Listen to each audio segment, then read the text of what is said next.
All right, let's go now to that extraordinary blunder out of the New South Wales Liberal Party that we brought to you last night. The party's head office has failed to nominate as many as 140 candidates for council elections by the cut-off date in a debacle that could cost more than 40 city councillors their jobs. For more on this, I'm joined by the Daily Telegraph's reporter, James Willis. Well, James, I've worked inside Liberal Party machines for almost 2 decades. I don't think I've ever seen this level of incompetence. What went wrong? What are the excuses they're trying on? Well, Peter, this is school prefect stuff, and there's a great irony here because what happened is at the last council elections and at the federal and state most recent elections, we were led to believe that no one would run for the Liberal Party. It was impossible to pre-select candidates. There were simply seats that weren't worth running in or no one wanted to put their head up for the job. What's happened is there's been an influx of people saying, I'll run for the Liberal Party, 100 more candidates than the last council elections in 2021. And the Liberal Party state executive, who are tasked with screening these people, doing the paperwork, ticking all that off, keep in mind they've had 3 years to put all this together, got to this week and realised that they had missed the deadline for the New South Wales Electoral Commission to allow these people to go into the role. And as a result, as you say, 140 candidates miss out and more than 40 acting councillors at New South Wales councils will be ineligible to run again. It is a fiasco. It could be one of the worst things you've heard from a leading political party anywhere in this country for a very long time. The state Liberal leader there, Mark Speakman, today, and I played a little grab of what he had to say, has labelled it everything you and I call it. I mean, it's utterly incompetent. You cannot defend it. He wants to see the party's campaign director, Richard Shields, fall on his sword and resign. But others are saying to me, don't just go after Shields. And they're not trying to defend Shields. They're saying, don't just go after Shields. You need to understand, Peter, that the party president, Don Harwin, he put his hand up and said he was going to run this process. Now, is that what you're hearing? Is that accurate? Well, if it was a publicly listed company, Peter, the CEO and chairman would have gone by now, and that is Harwin and Shields. I'm of the view that both of them have to go, but I would note that in the last half an hour, Richard Shields has put out a very interesting statement where he says, my focus has been on the federal election candidates. To maintain the focus, Don Harwin volunteered to run the local government nomination process. I had full trust he'd deliver this. State executive completed the final party endorsement as late as 10 a.m.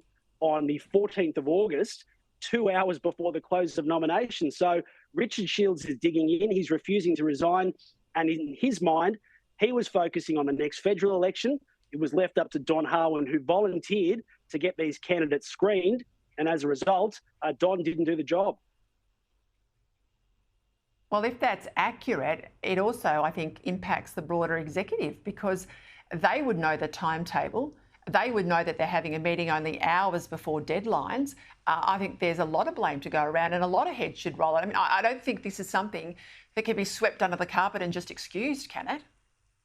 No, that's right. And look, I lost faith in the state executive a long time ago. I know there's been some changes there, but the people that are in charge of the new direction of the Liberal Party and with reviews and everything else have failed on too many occasions, and this is a prime example of that. But there was a meeting about 2 weeks ago where this was raised repeatedly by a number of state executive members. My understanding is both Richard Shields and Don Harwin were quite angry in this meeting. Don Harwin saw it as a personal attack on the staff that were trying to get these candidates screened through.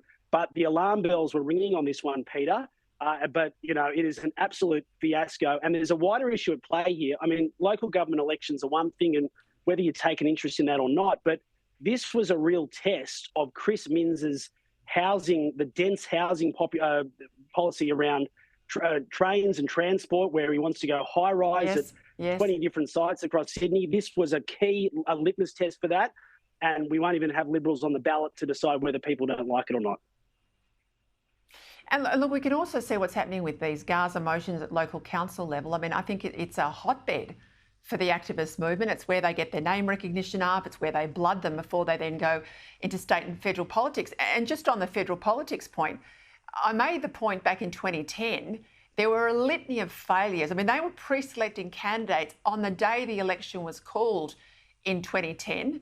I argue, anyone who can read the polls and the results out of New South Wales will tell you it cost Tony Abbott seats out of New South Wales, that if he had won one more seat nationally, there would have never been a Gillard government. There would never have been a hung parliament. I mean, this state, New South Wales party division, has form. I mean, it has been moribund for well over a decade and a half.